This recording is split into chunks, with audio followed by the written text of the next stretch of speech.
now come to order. We'll begin with introduction of members and seating of alternates, and we will begin with town staff. Dawn Geit, Recording Secretary. Dan Bure, Town Planner. And do we have Carrie on Zoom? Okay, Carrie Olson, our town attorney, will be joining us at some point. So we'll then begin with introduction of commission members, and we'll begin on my far left. Joe Spada. Tom Bransfield. Victoria Chet. Bob Ellsworth. Robert Taylor.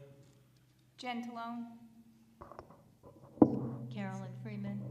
Okay, we will not be seating any alternates tonight, and my understanding is alternates will not be participating in any discussion tonight. So then may I have a motion to accept the agenda, please? And a second? Seconded. All in favor, say aye. Aye. Opposed, say no. Okay, the agenda is accepted as presented. Meeting procedures, just briefly, we will have to end at 9:30 tonight due to building constraints. This is a continuation of a public hearing, but the public comment section of the meeting was closed at our previous meeting, so we will not be soliciting any public comment tonight. I would, however, like to thank everyone who took the time to comment for our previous two meetings. It was great to see community involvement, and we really appreciate your input. So the purpose of the meeting tonight really is discussion, deliberation amongst commission members, getting clarification from town staff if needed, and ultimately a vote on the proposed text amendment. So we will move on then to the continuation of the public hearing of application 23-16, proposed amendment to the Portland zoning regulations, change to section 9.17.1 to increase the allowable MUD residential units to 350 from the current 240, and to increase the ratio of allowable apartments from 16 to 21 per 5,000 square feet of commercial space. Change to section 9.17.5.e to allow the sum of the total commercial area to include any single upper floor to the total commercial area, where only the ground floor counts currently. Application of BRT DeMarco, PTP LLC. And in addition to these, I'm considering these three items. There was one additional proposed potential amendment that was brought up at the prior meeting, and that was whether or not this proposed text amendment would apply to all MUD areas in town or just in the central business district. So we can now begin our discussion, and my feeling is one of the very first items we should come to an agreement on is the last item I mentioned, and that is the area that this proposed text amendment applies to. So it would either be all MUD areas in town or only MUD areas in the central business district. So I'd like to open it for comments. Okay, and just to kind of clarify what that means is that if it is applicable to only the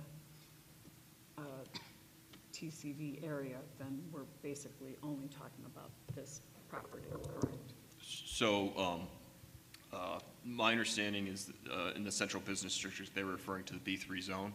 So in our zoning regulations, the B3 zone is referred to as the central business district. So it would be the B3, not the town center village. TCV. Okay. Yeah, not the town center village district. Thank you. So it's still. So what was brought up at the prior meeting would be a more restrictive version of the proposed text amendment. So I don't know if people feel like that. I'm open to comments, discussion.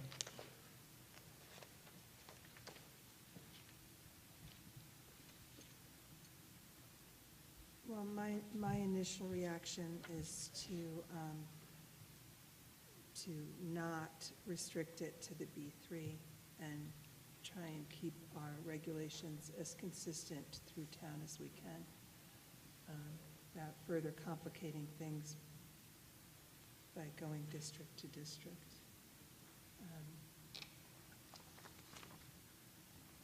My initial reaction. Okay. I mean, I believe Dan said that there's only like one other property that could fit that many apartments on it, and it's highly unlikely we'd ever see anything on that property. I mean, I think it might just add, as Victoria kind of said, a level of, just makes things more complicated when, just keeping it more straightforward, I think is better in this circumstance. Okay, so let's keep in mind, in today's world, it's very likely that this wouldn't be allowed anywhere else in town, but things can change. So remember, this is a regulation change that we're proposing, so it would live on beyond this. Okay?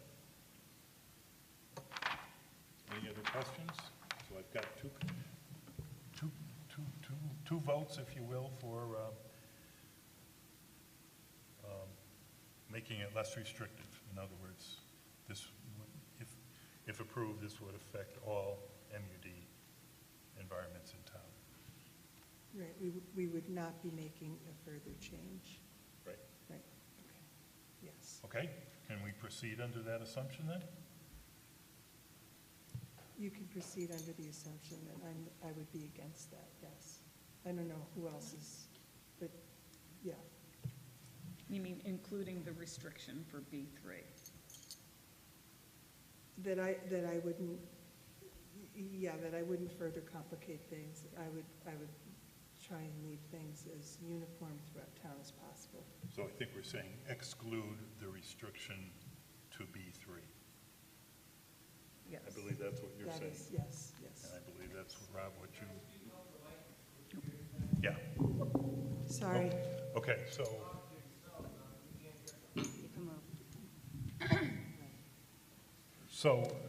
the proposal is, amongst the commission members here, is to exclude the restriction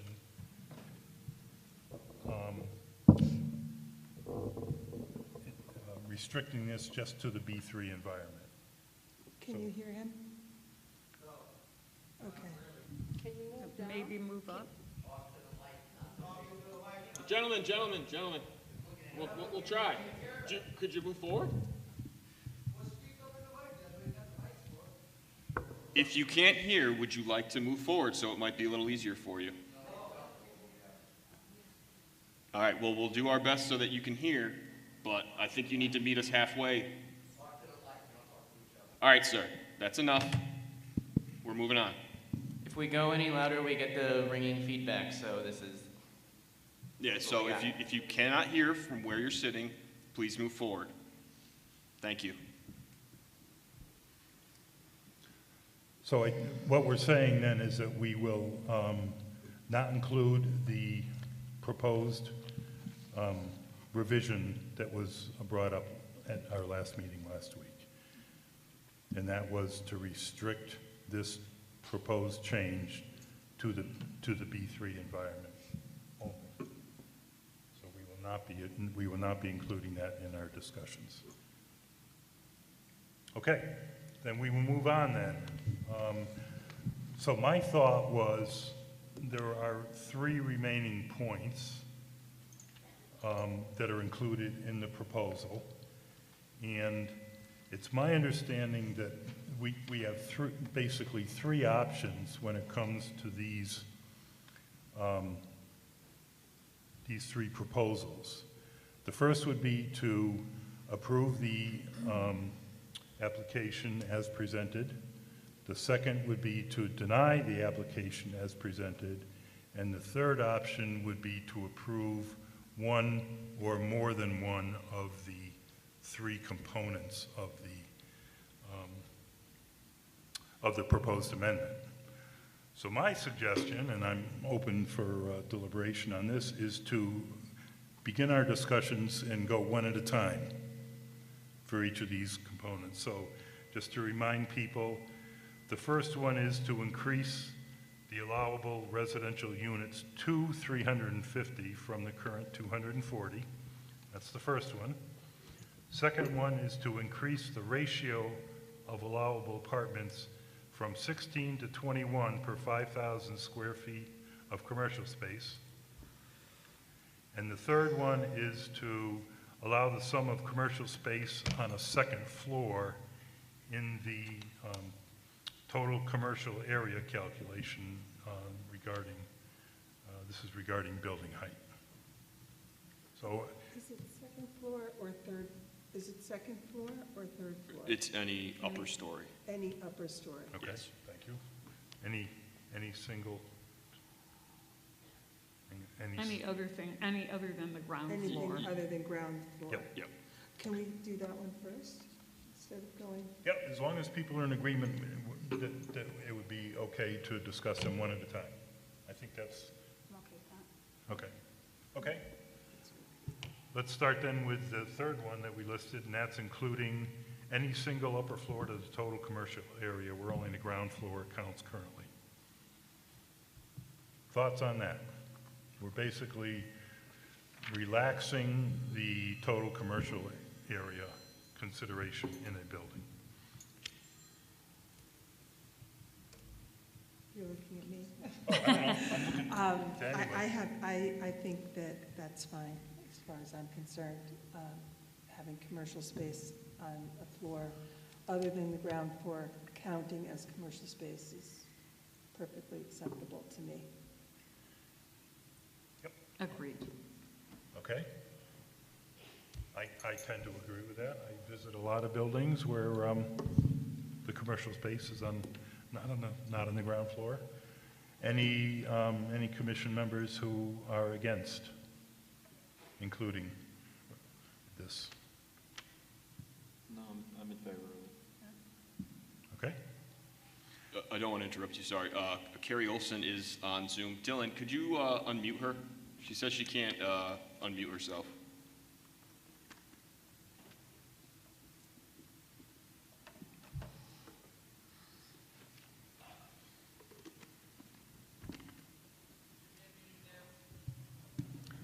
Okay, go ahead, Carrie. Did you wish to say something? Oh, I just want to say good evening, everybody. I'm here, and I couldn't speak up. I just wanted to suggest, and maybe it's part of your final motion, that there actually be a vote on whether to not accept the proposed amendment, limiting it to the B3 zone. I know I heard a couple of people talk about it, but I don't know that there was a formal motion. And it might be just wise for the record to make sure that there is a formal vote on that. Okay, I'll make a note, Carrie, that we do that when we get to the portion of that meeting. Or the portion of the Okay, meeting. just trying to be helpful. Okay, thank you. Yep. Okay, then we'll move on to the second point, which really is, we'll go to the next one, which is the first one I mentioned, increase the allowable MUD residential units to 350 from the current 240. And that's really intertwined with the next one, so. I think it is, Yeah. but, yeah, okay. I do too. I think they're tied together. Okay, I would like to make some comments. Can I make some comments for the commission to just consider? Yeah, certainly. Okay. This has to do with addressing the text amendment and knowing that there's a plan out there. So it's been really hard to separate the two things.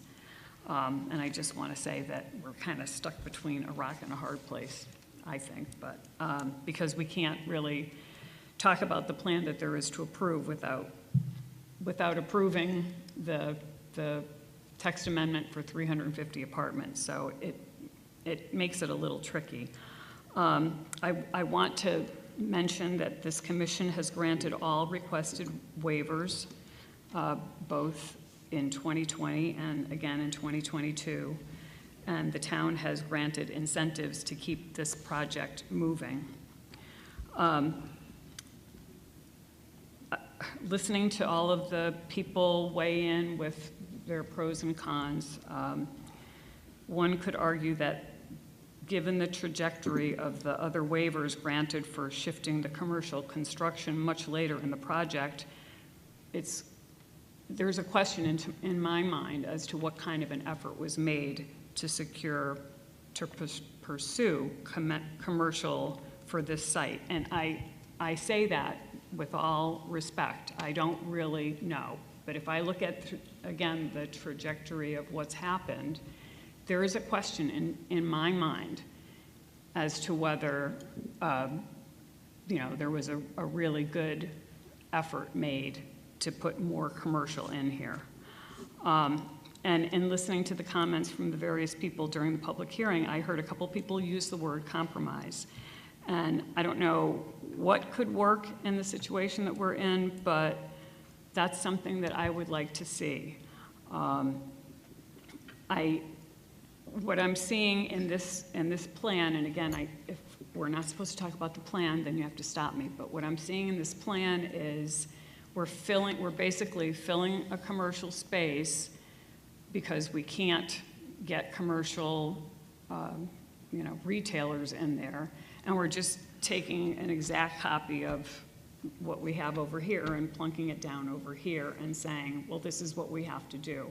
And I just keep asking myself, does it make sense for our town to add another 110 units, apartment units in this space, given the reason provided, which is essentially that commercial won't sell? And we don't even know how the first 240 units are going to really pan out. And so my question is there the potential to wait a year or two? And I mean, I get it. I can hear, I don't know, I'm not a developer, so I don't know how this works, but I know that you want to do things all at the same time, but maybe you don't get to do everything that you want to do, I mean, we're not doing everything that we want to do, that's for sure. So that's my 2 cents. Okay, thank you. I'll weigh in on my opinion. Just looking at it from the sheer numbers, 350 up from 240 is, if my math hasn't failed me, a 45% increase in residential units. To me, that's significant. And given our small town, my opinion is that this would be out of line. So I am not in favor of the increase to 350 units from 240. Chantel mentioned compromise. I think there's always options for compromise. What that is, I guess we'll have to see going forward, but those are my thoughts on this. So, Bob, just because I'm curious, you said it was out of line, but what makes it out of line, in your opinion? My opinion, a 45% increase in allowable, I just think that amount of an increase, a request for that amount of an increase is significant. Maybe out of line wasn't the right word, but is significant. And I guess I'm just not comfortable with that sort of increase, personally. Is it like a traffic concern, or is it just because, we don't have anything like that in town right now, and this would just be something new? Oh, I apologize. Is it more of like a traffic concern, or is it more of like we don't have anything in the town like this and this would be something new? Yeah, it's a number of things. We've heard a lot about the traffic for this specific site, which, this regulation could someday address other sites. So it's a bunch of unknowns. To me, adding this amount of residential space to our small relatively small town population, I think might be a shock to our small town feel.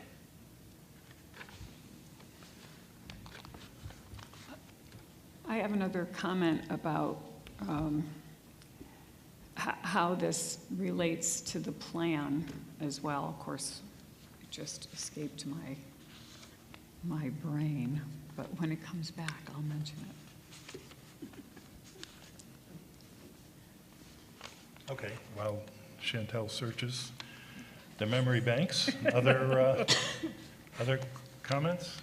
Are you wondering if the plan that we're not really supposed to be talking about, but we're talking about, would only go forward if we approved the 350 units? I think that is implied, but I think you're thinking of that corner building, the being smaller shops and rather than just one large. And I didn't see anywhere that it was literally tied to an increase in the number of apartments.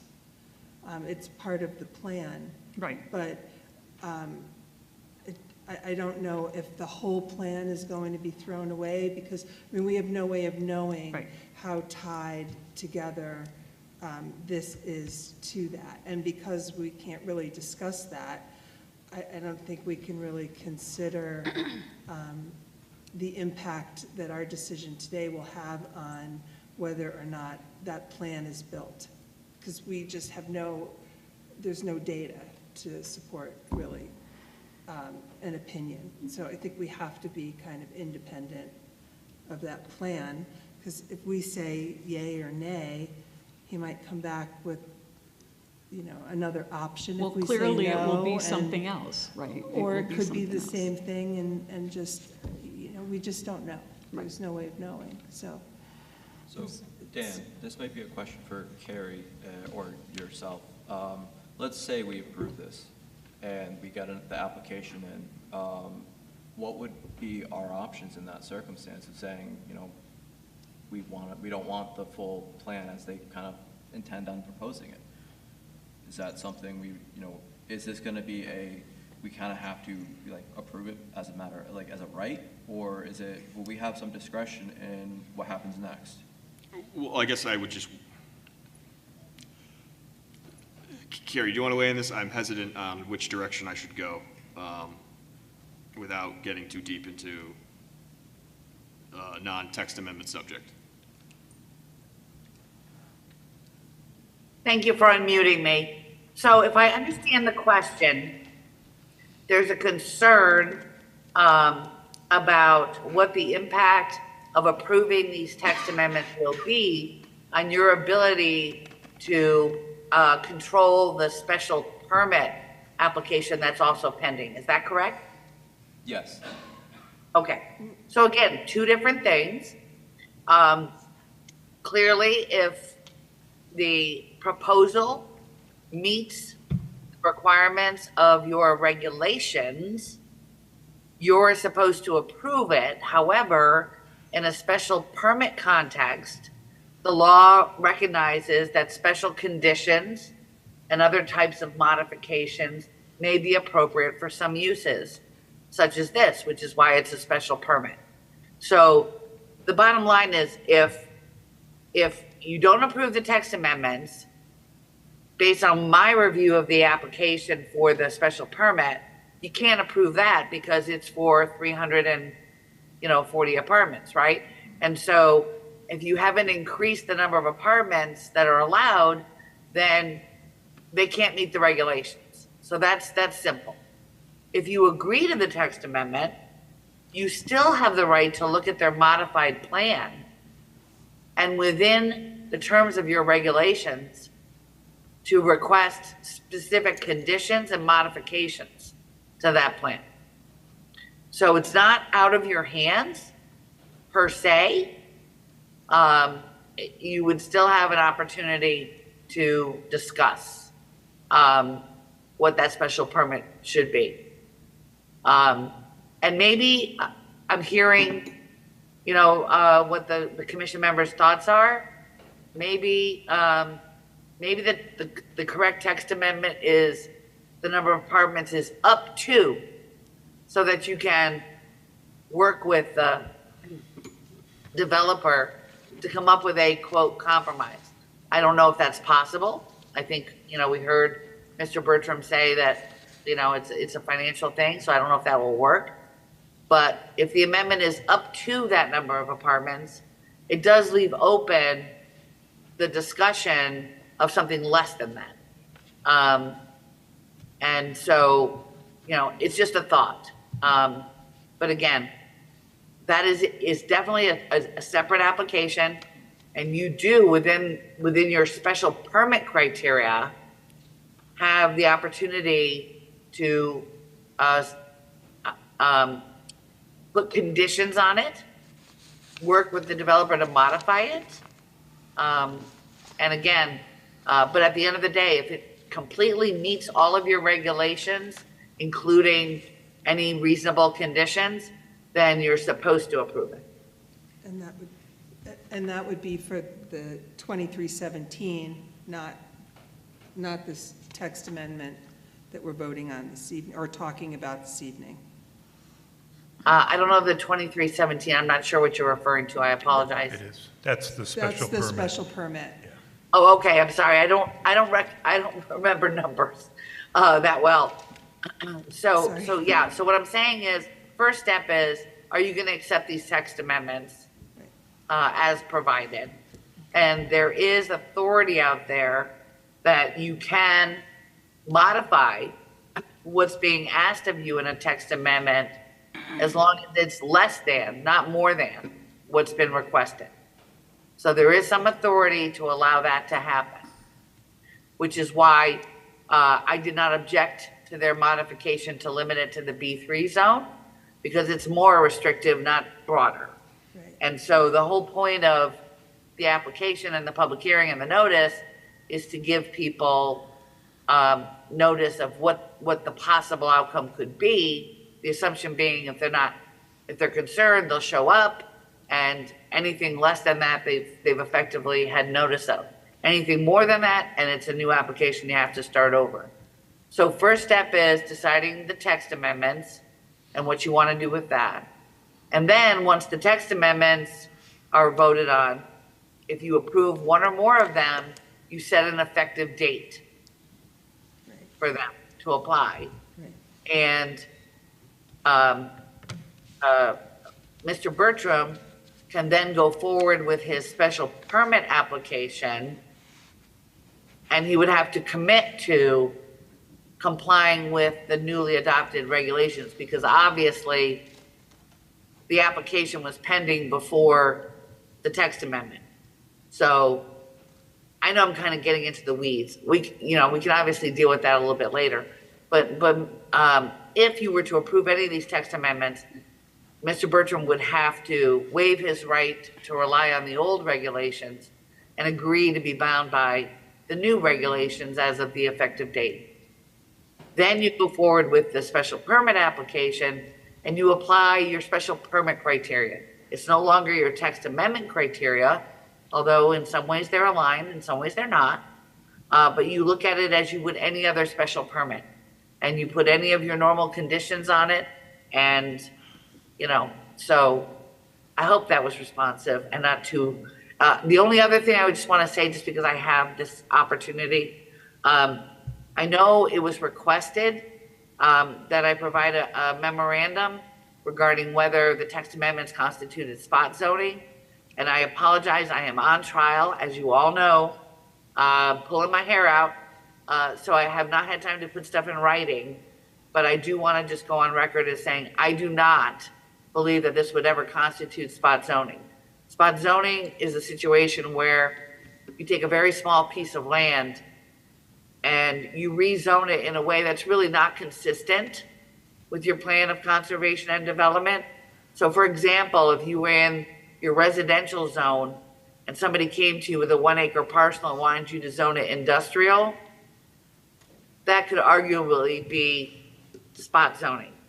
The other thing you should know is that Connecticut courts have kind of moved away from spot zoning altogether with the institution of permissible floating zones, which are effectively zones that you just kind of float around town and land where appropriate.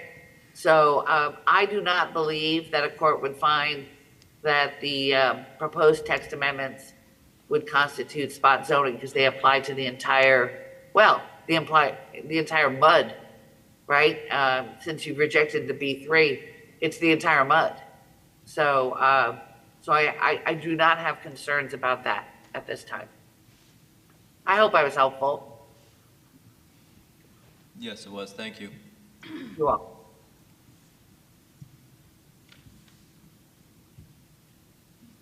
Did you guys have any other questions for Carrie that were out there that you wanted answered, or that would help guide you, or? No, but I've searched my memory banks, and now it's come back to me. Okay. Go for it. It's amazing. Well, all I wanted to say was that the prior approvals that were given for, in addition to changing the commercial residential ratio, there were waivers were given for parking, reduced parking.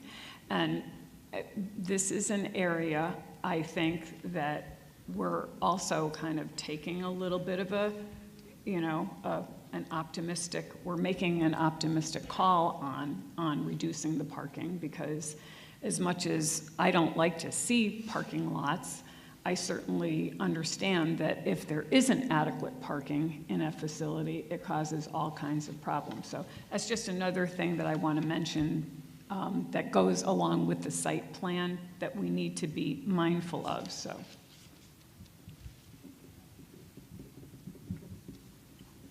Okay.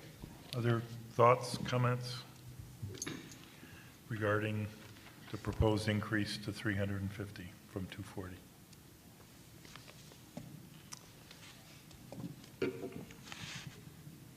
You want to go, either one of you two? Do you? No. Okay. I put a list of pros and cons together, looking at the public comment and just through my many, many pages of notes that I tend to obsess with. And I have to agree with Bob. I think that this is, the increase to 350 is not something that I agree with. And I will cite the following reasons. The 240 that the developer originally agreed to, he agreed to that being critical mass needed to move the project along. I haven't seen enough evidence to the contrary to meet the burden of changing the text. I think that the lack of faith in the growth happening in Portland is just that, it's a lack of faith. I see a lot of growth in our future, and I'm very hopeful that commercial space will be in much more demand in the coming years than it is right now. I don't want to see that commercial space be used as residential space in our commercial district. Although the traffic studies have been shown to us, I just can't wrap my head around the reality of having another 108 apartments and having it be less traffic than commercial space, especially at the hour of like 7:30 in the morning when people are really pressed to go to work. I think we already have too limited amount of commercial potential in the town village district, and I think that we need to keep that as open as we can and not use, again, same thing, residential. The Department of Public Works memo states that the improvements will need to be made to the facilities before additional apartments can be built, before we can have additional flow. That concerns me. That letter was clearly against this increase. The current plan that we have right now meets the POCD. I see no reason to change that. I think that this will absolutely increase the number of children, maybe not directly because they maybe won't be moving into this mixed-use development, but I think that as people leave their homes to downsize and potentially move into this development, children, young families will buy the homes that are then put on the market. And I think that until we get to see what that really looks like with a smaller number of apartments, I don't think jumping to 350 at this point is wise. I would like to see the developer stick to what he has agreed on. And as Chantel has pointed out, we've really bent over backwards a couple of times to try and help move this along and to understand and make it easier so that this gets completed. But we did say the last time he came before us that we would not be entertaining any more changes, that we were going to hold him to his commitment. And I'd like to stick with our word on that. I think more commercial space rather than less means more commuters stopping in town instead of just driving right through Portland from one place of employment to their homes and vice versa. I think that the rents that the developer is charging for commercial space might be reconsidered, and maybe some commercial incentives can be made to get tenants.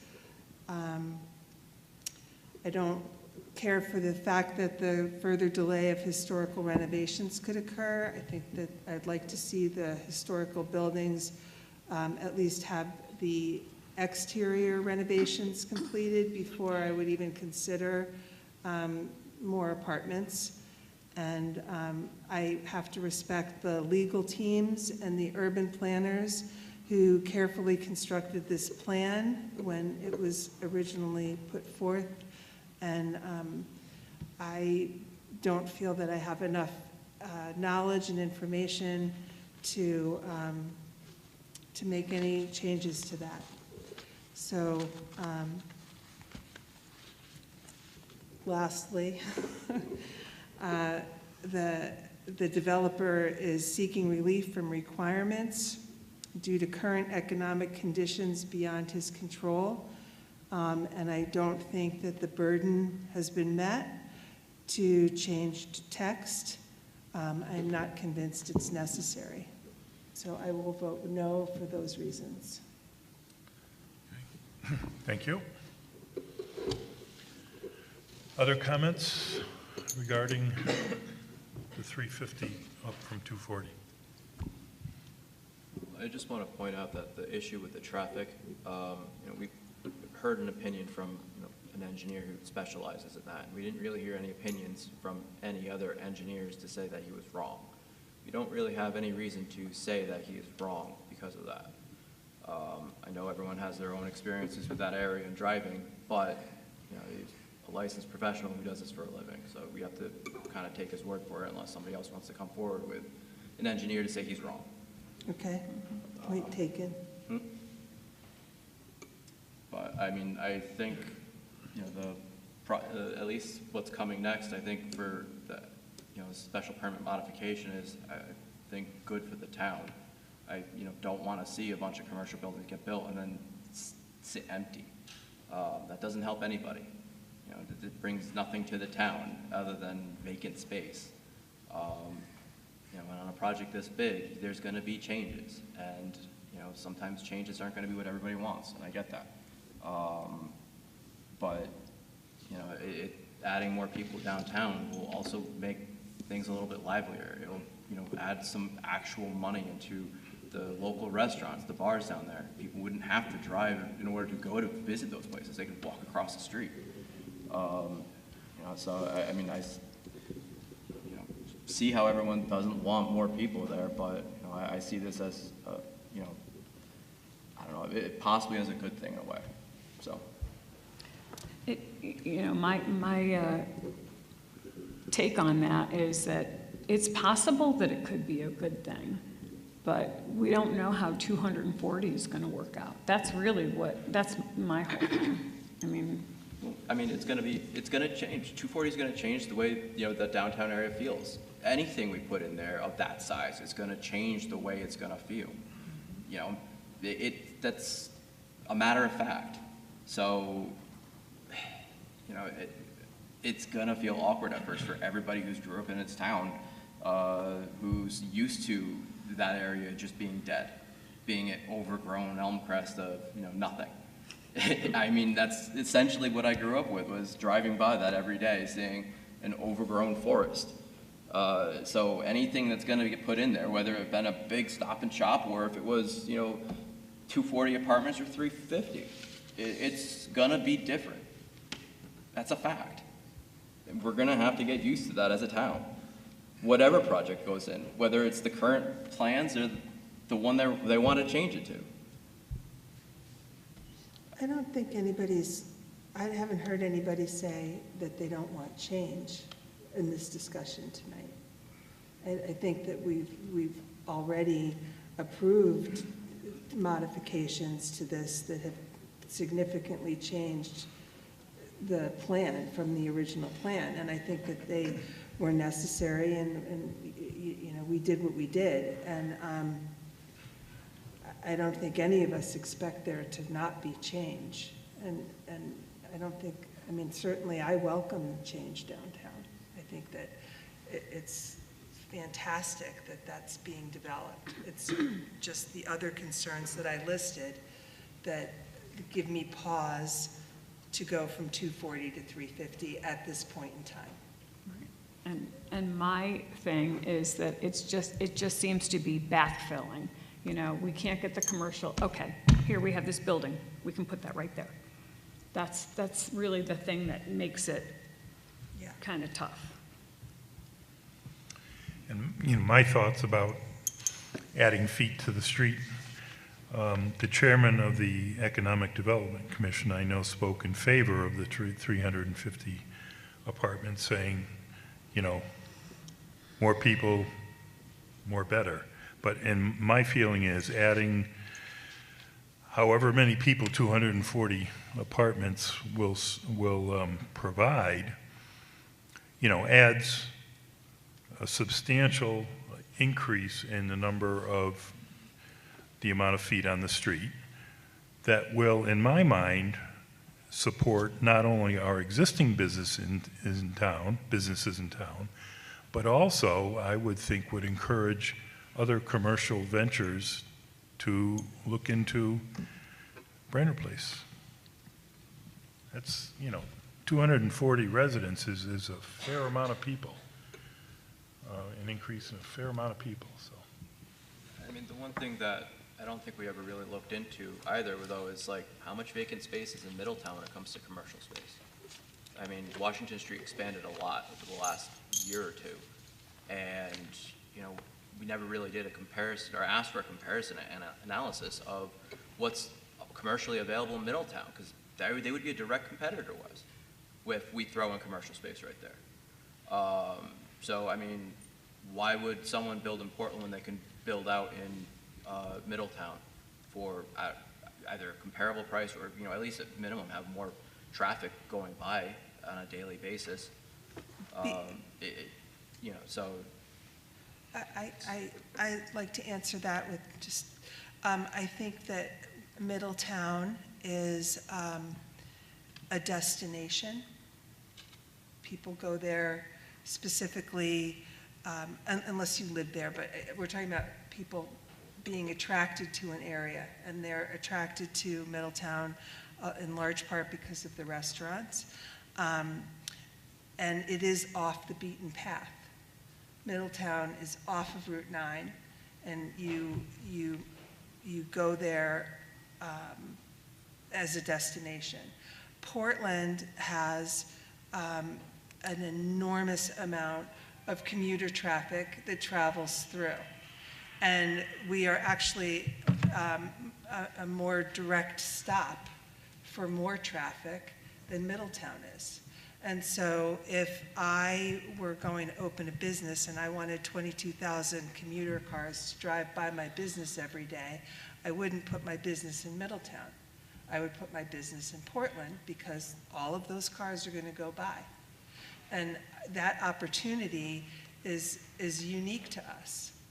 And Middletown just doesn't have that. And they tried to do that by putting traffic lights on Route 9 and getting people to like move into Middletown. And but we have something that they don't have, and that's all of those people that have to go through Portland to get onto Route 9, to get to East Hampton, to get to Colchester, to get to, I mean, The latest plans for Route 9 are to get rid of those traffic lights, which also included removing the direct access from Route 9 to the Aragoni Bridge, which means that in order for anybody from coming Route 9 south, according to the last plans I saw, would require you to go through a roundabout, take DeKoven, and go through Middletown.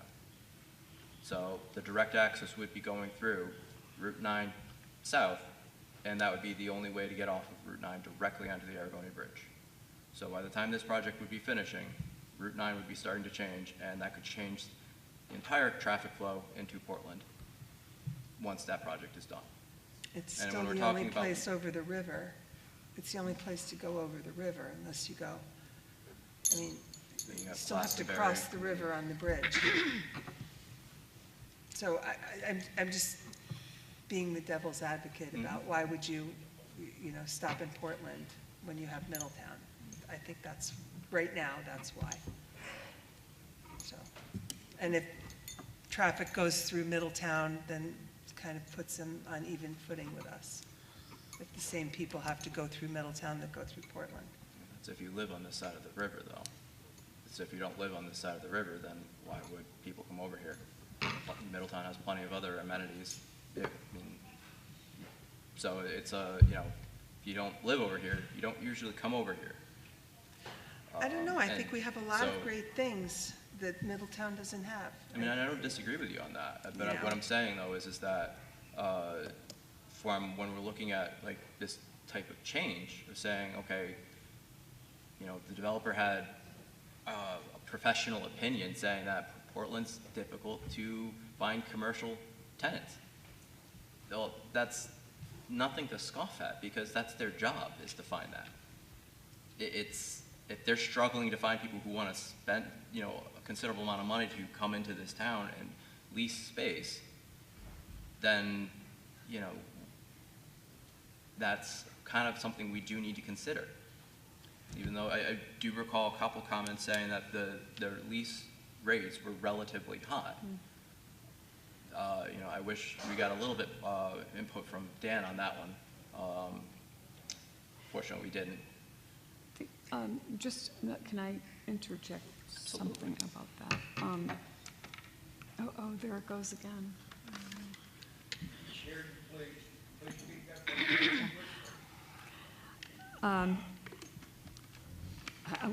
I lost it. I'll come back to it. Okay, other thoughts?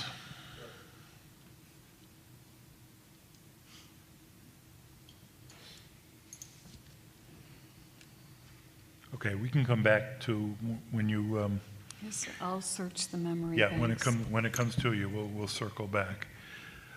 So then the third point, which we should discuss, is increasing the ratio of allowable apartments from 16 to 21 per 5,000 square feet of commercial space. Oh, I found it. Okay, go. Sorry. That is something, the whole thing about the commercial environment and all that stuff. To be honest, I was really surprised that there wasn't some kind of a study done prior to,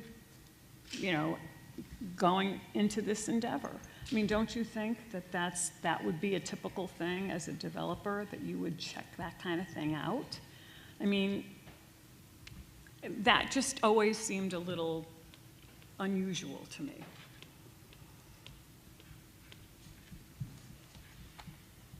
And as I said, I don't know whether or not it's really real, that, we can talk about what our opinion is all day long. I know that there are plenty of open spaces, plenty of blank storefronts in Middletown. We have them and then they go away here, I don't know. Sometimes I think we're full and then other times we're not. I'm not exactly sure what's going on. But if you were going to build a multi-million-dollar mixed-use development, don't you think you would have checked that out? And I get it, COVID happened and all that, but you can't pin everything on COVID, I don't think. I mean, have you ever driven through Hartford lately? It's still kind of relatively empty all the time. Yeah. Well, And that's thanks to COVID. Well, Hartford's been Hartford's empty. been empty Hartford for a has its long own time. problems, so, not necessarily a 62 great years comparison, out, but still the point is that, the demand for commercial It didn't space help it. has changed over the, the last couple of years as a result of the pandemic. This is true. Yeah, I mean, I would agree with that if we're talking retail, brick and mortar retail, but commercial really comprises of more than just retail, right? That's true. Professional offices. That's true. So let's keep that in mind too. Okay, then we'll move on to the proposal to change the ratio of apartments from 16 to 21 per 5,000 square feet of commercial space.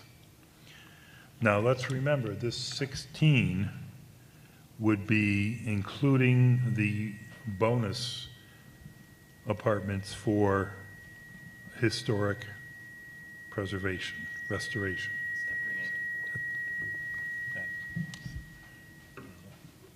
Isn't that correct? Well, you get that bonus if you do historic preservation. Right, so if we don't do a historic preservation, the number is much lower than 16, is it Yeah, not? it's 1 to 3.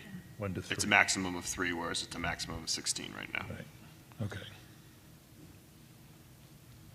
But I think this number was only changed to accommodate the 350. I mean, it's not really a separate thing, is it? I mean, are we considering it a separate thing? Or do we have to consider it as a separate thing? Because it's just how you get to the 350, correct? Yeah, I agree. Well, Or, I mean, are I'm you not viewing it sure. as something I'm not sure different, Bob? because you could be allowed more, even if your Okay. total was under 350.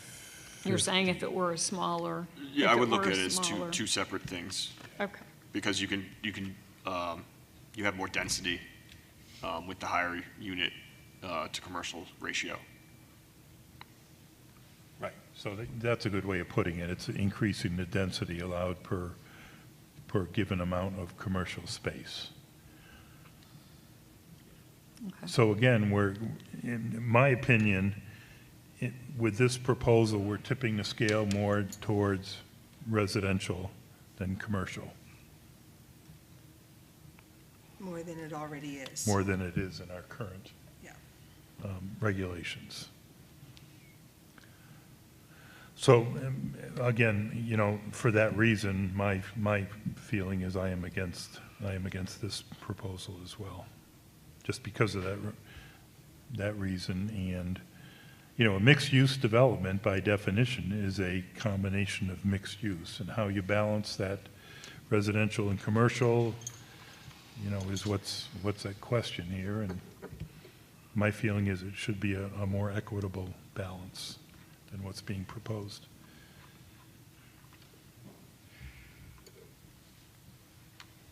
Anyone, other thoughts or comments on this item?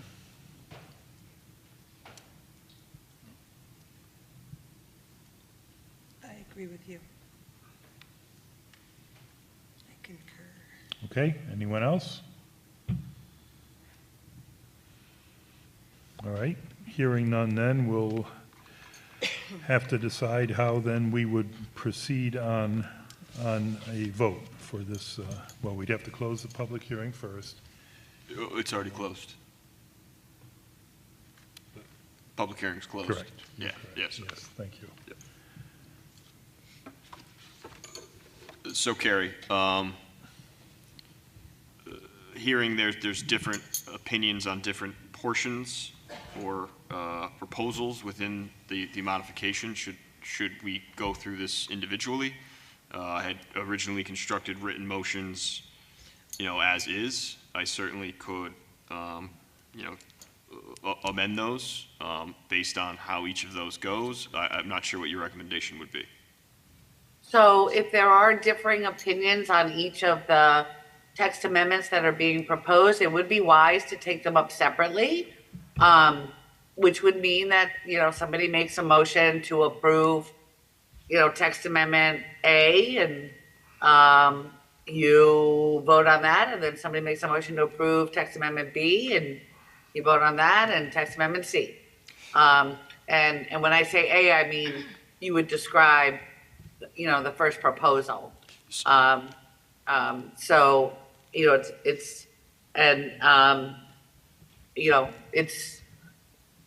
pretty simplistic. You don't have to have like a, omnibus motion. You can certainly take them one step at a time. And I guess just from lack of a better word, like a clerical point, for me, I'll break these up into the 4 motions for the board. And then I'll go, tomorrow I'll have to go and then write written motions and then get signatures. Is that what you would recommend? Well, I mean, they're verbal there motion? tonight if they want to vote tonight. It's Well- just a matter of somebody making a motion that, a motion to approve the text amendment that changes the number of apartments in the MUD, zone from 240 to 350, and then you vote on that, and then, Understood. I just from what I have to file with the town clerk. So generally, I file all the motions with the town clerk. So I was more referring to, we will have the verbal motions on each of the 4, and then I would Right. write those up and then, get the signatures based on how the vote went, and then file those motions with the clerk like that, right? you're talking after the fact. I guess. Yes, I'm talking after the fact, sorry. Oh. Yeah, I I'm thought not you gonna be were able to get a hold of you I thought you were tomorrow, saying so. that they would have to suspend everything for you to draft new motions. No. So we would do Oh, if they're ready okay. to vote tonight, we would do the verbal motions. Yep. And then tomorrow I would type those out individually and then file those. Yep, and you do need to record the votes Yes, on yeah. each. Yeah, Yep, okay. so, yeah, okay. I just want to make sure I was on the same page there, because No, we're on the same page now. okay, yeah, if I screwed that up, No, we're good. okay. So then, before we itemize these 4 items, question of effective date, I know has been discussed in the past. As far as when would these, if one or more were to be approved, when would they be effective? So that is clearly within your discretion. And I guess my only thoughts are not knowing how things are going to go, whether you want to make sure that the effective date is out far enough so that you're also deliberating on and deciding the other text amendments that are pending, so that you can make them all effective on the same date, if approved. Again, that saves your town money. But again, the discretion is yours. In the absence of a decision on the effective date, it's going to be 15 days after publication. So our next meeting is on the 6th, Week from tomorrow, right? where we will be discussing the other Okay. text amendment. So I would propose an end of June effective date. Gary, what did you say, 15 days after the appeal period? It would come into effect anyways? Yeah, in the absence of setting an effective Okay. date. Okay. It used to be that if you didn't set an effective date, then your decision was void. And so, that's been changed now, so that in the absence of it, so again, I do think it's really important that you think about what you want the effective date to be, so that, the, default provisions don't apply. So I think, if you had them be effective July 1st in following Bob's comments, so that you have time to consider the other text amendments too, and set an effective date for those, because those could also be July 1st. I just think it's a benefit to the town for the text amendments to come into play at the same time. It's cost savings. I don't even know what it's up to now to amend your regulations through Mooney Code, but I don't think it's cheap. We don't do that, Gary. You don't do it at all? No. Oh, all right, then I stand corrected. It's all on Dan's shoulders. There you go. All right, so I'm going to propose 7/1/2024 for an effective date. That's fine. Okay? So we'll do that. And then now let's agree on the four. We'll assign them each a letter. So A, Do you have it all, do you have it all? So we're not going to do it that way like we talked with Carrie. So I have it all written out, but as we discussed, we'll go through each item, Okay, vote on them verbally. okay. I'll record those votes, and then tomorrow I'll have to type up new motions just for each specific verbal motion. Okay, do you have text to be read that you're going to divide up into 4 pieces? So I think that's what we're talking about right now. Yeah. Yeah. So would you? So would did like you- to did you divide want us- them into 4 and I'll read them, or?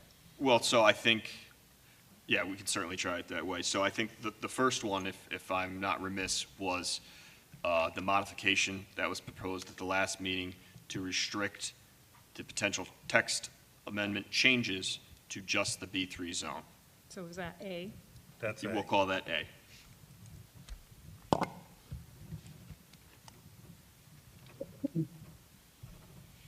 Okay, so, And that's not really a motion on a text amendment as much as the modification? rejection of a modification. Would I So even- that's really a very simple motion. Okay. And we would do all of these in the affirmative, correct, Carrie? You always have to do it in the affirmative, and I can get into why, but it'll probably make your head spin. No, that was my understanding, but I just. I Yeah, wanted to you make do that them in the clear. affirmative, because if you do them in the negative, there's a chance it puts you in purgatory. So if you do it in the affirmative, then once the vote is in, it's over. If you do it, just very quickly, if you make a motion to deny and that motion doesn't pass, where are you? You don't have a motion to approve, so you're just out there in purgatory. So now somebody's got to turn around and make a motion to approve. So again, under Robert's rules, you really should state them in the affirmative. As much as it might pain you to do so.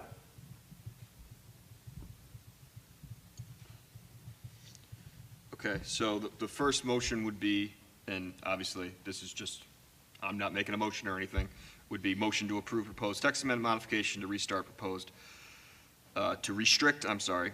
text amendment to the central business district. Correct. I agree. Okay.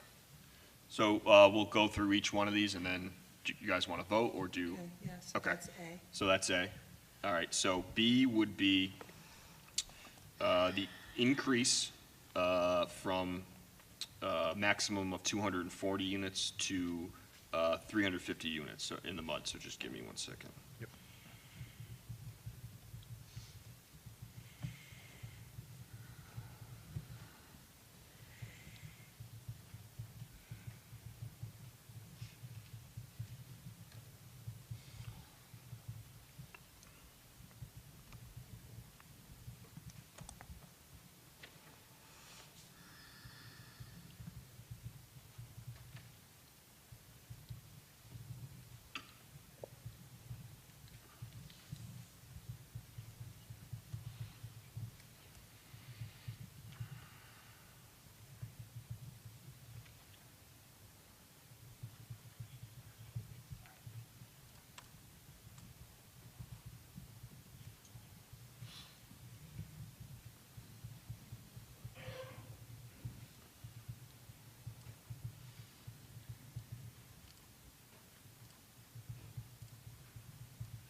Okay, so it would be motion to approve proposed text amendment to increase maximum number of residential units from current maximum, no, I will take out that maximum.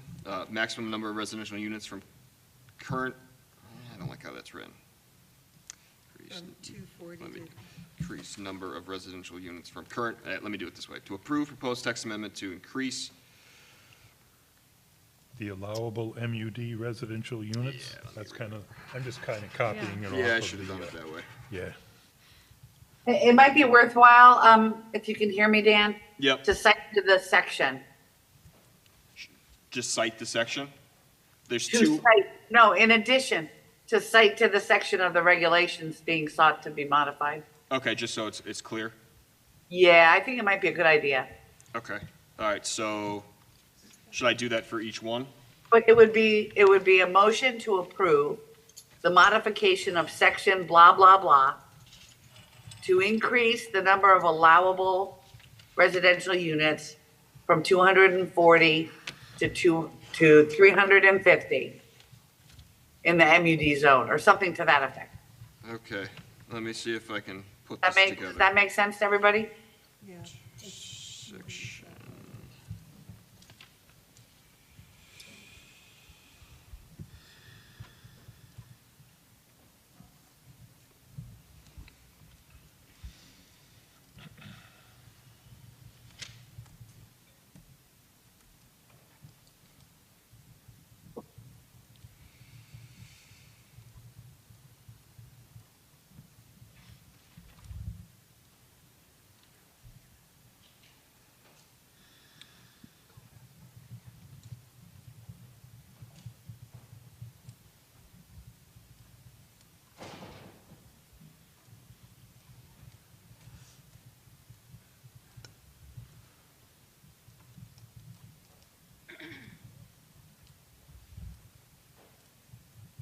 Okay.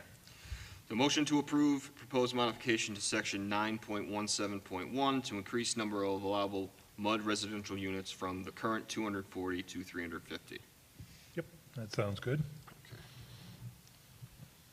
And then C would be to increase the ratio of allowable apartments. So I'll do the same thing as the first one. Yep, same section, I think, right? Yep.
Okay, next is motion to approve proposed modification to section 9.17.1 to increase the ratio of allowable apartments from 16 to 21 per 5,000 square feet of commercial space. Sounds right? Okay. And lastly would be a change to section 9.17.5.e to allow the sum of the total commercial area to include any single upper floor to the total commercial area where only the ground floor currently counts. So I will write that, just give me a second.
Okay.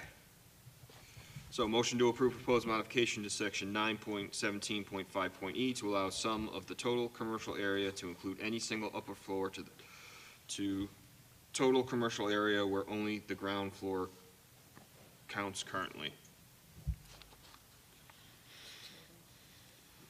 The total, okay, the total. Okay. And I apologize in advance, whoever's reading this, I have very bad handwriting.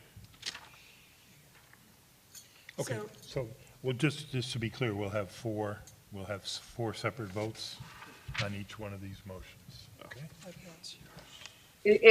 Bob, if there's a concern that people feel differently about each of the text amendments, I would strongly recommend that. If everybody's kind of on the same page, it could be one motion, but I think based on what Dan was saying, he's feeling like there may be some of those revisions that some people might be in favor of. So it probably makes the most sense to do it this way. Yep, Oh, don't worry about that. I agree. Don't worry about that.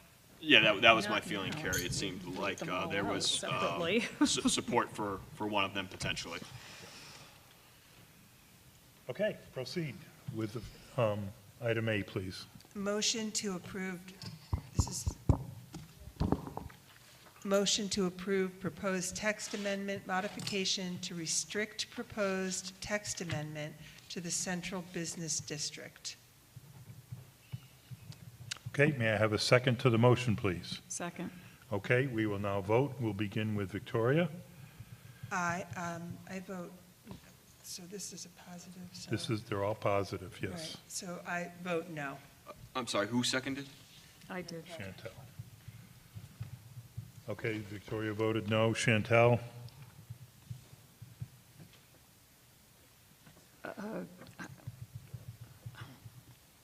No, I don't, just, no. Okay, Rob? No. Jen? What is the question? It's- The it's a mo- motion, Positive? the motion is to approve a text amendment allowing the modification to the text amendment that we're going to be voting on next to apply to just the B3 Central District, rather than the whole town, No, it'd be the whole MUD district. the whole MUD district. No. Okay. Okay, Jen votes no, and I vote no as well. So it's unanimous. And the Okay. motion fails. Okay, and so the motion fails? Yep. Okay. Next, motion to approve proposed modification to section 9.17.1 to increase number of allowable MUD residential units from the current 240 to 350. Can I have a second? Second. Okay, we'll begin voting then. Victoria? I vote no. Chantel? Opposed? Rob? Yes. Jen? No. And I vote no as well. Motion is denied. It Motion- fails. Motion Fails. fails, yes. Okay. Next, motion to approve proposed modification to section 9.17.1 to increase the ratio of allowable apartments from 16 to 21 per 5,000 square foot of commercial space. Second? Second. Okay, we'll now vote. Victoria? No. Chantel? Opposed? Rob? Yes. Jen? No. I vote no as well, so the motion is denied. Next, motion to approve proposed modification to section 9.17.5.e to allow some of the total commercial area to include any single upper floor to the total commercial area where only the ground floor counts currently. Second? Second. Okay, we'll now vote. Victoria? I vote aye. Chantel? Aye. Rob? Yes. Jen? Yes. I vote aye as well, Unanimous. so the motion passes. So now clerically, Dan, after you write these up tomorrow, will you need signatures on all these from all of us? I could sign them for you if you give me your permission. It's up to you whether you want to come into town hall. I do need to file the motions, I believe, within 48 hours. I give you permission to sign for me. I've been signing for you for a long time, Bob, so I think we're good on that one. Same here. Okay. Chantel, you okay if Dan signs for you? Yeah. I'll try to make it look somewhat decent, and I initial next to it, so, oh, hold on. Carrie, did you get muted? Yes, I did. Can you hear me? Yeah, I can hear you. Dylan, can you unmute Carrie? No, it's okay. Should we go back to each motion and say that? Yeah, okay, so that one needs the effective date, okay, yep.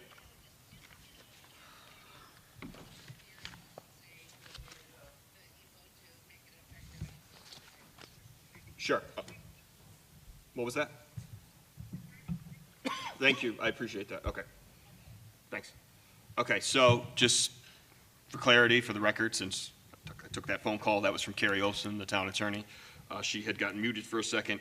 She had just stressed that we should do a fifth motion now just to set a effective date. We forgot to do that for the motion that did carry. So, just Can a I just do a verbal yeah, that, motion to accept a date of July 1 for, I would say motion D let's have you read this motion again. to accept an effective date. All you need is a motion to set the effective date Okay, of the approval of the text amendment, which was what, C or whatever it was? it was D. D, okay. Just a motion to approve setting the effective date for the text amendment for D. July 1st. Okay, It's really motion- simple. It doesn't have to be really complicated. But you want to make sure that you identify which one, it's the one that was approved, which allows for commercial on the second level. Thank you, Carrie. Thank you. So motion to approve an effective date for section D of the approved text amendment, effective date being July 1, 2024. Second? Second. Okay, we'll now vote. Victoria? Yay. Chantel? Aye. Rob? Yes. Jen? Yes. I vote yes as well, so the motion passes. Okay, we didn't finish. Rob, are you okay if Dan signs for you? That's fine, Dan. Okay, Jen, you Yeah, okay with I'm it too? Okay. And just for clarity, for the 4 people besides Bob, this will be the only time I will avail myself of that. Privilege. Thank you, yes. Yeah. Okay. Okay, then, so we'll move on then to the public hearing for application 2317, which is on the agenda. It's a special permit, 69 Marlborough Street, request for special permit modification, application and property of BRT DeMarco, PTP LLC, map 19, lot 68, zone B2, B3, and TCVD. And we need to determine the date of the hearing. Why don't I recommend that we hold off on that to the regular meeting on Thursday? Let me speak with the applicant and see what they would like to do based on Okay. the events of tonight. Yep, makes sense. Okay, then, may I have a motion to adjourn the meeting? So moved. Second? Second. Okay, all in favor, say aye. Aye. Aye. Opposed, say no. Okay, the meeting is adjourned. Thank you all for being so interested in this and coming. I hope you come to more of our meetings. No.